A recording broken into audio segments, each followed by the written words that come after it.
Adam and I collected dishware. We hoarded drinking glasses, ceramic bowls, champagne flutes, and terracotta serving trays. Really anything we could get our hands on. It wasn't really hard as long as you stuck to the subtleties. Tiny things like a salt shaker, knickknacks abandoned to rot in dusty closets, or beer bottles. Well, beer bottles were just a cop-out, but they served their purpose nonetheless.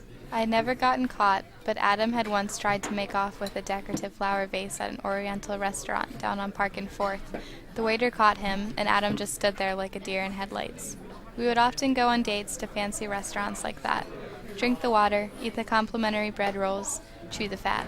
You know, the kind of stuff people do to escape the doldrums of the evening news and the slow realization and inescapable nature of growing into your own insignificance. But we didn't depend solely on restaurants.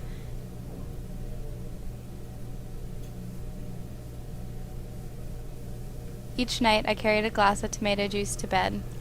I tried to pick a different style of glass each night to not arouse suspicion. My mother was so proud that I was getting my vitamins.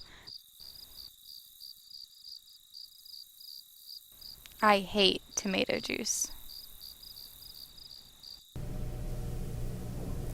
I stored the empty glass in an old dusty trunk my grandmother had used to move her belongings when they came here from Europe.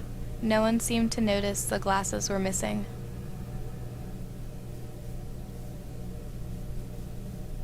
I stole morally, taking only generic pieces from the kitchen cupboard. Nothing crystal, nothing sentimental, nothing once wrapped in silver or tied with a bow.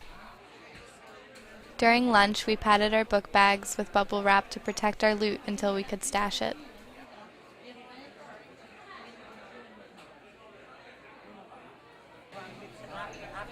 I wasn't sure of Adam's methods, but his haul was impressive. He had a blue suitcase filled with beer bottles, jewel-toned shot glasses, and a coffee mug with the name Kim. A point of much curiosity because he knew no one by that name. At the end of each week, we convened in the X-ray lab of the science room. Adam had found the key under the marching band trophy case and never returned it. It was a risk hiding our stuff in the science room, but our last hiding spot in the closet under the north stair had been discovered by one of the janitors. We watched in horror as he dumped the equivalent of our life savings into the recycling bin out back. At some point, we discovered we had 33 breakables between us, the sum of our ages. We took this as a sign.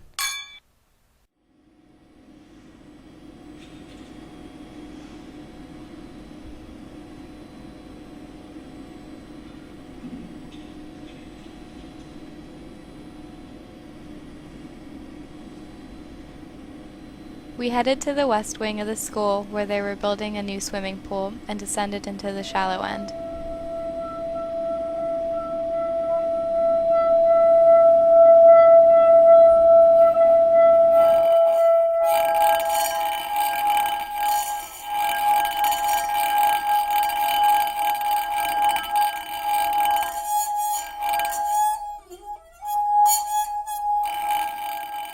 Cranking his right shoulder like the handle of a music box, Adam bent and flung the dish toward the pool wall.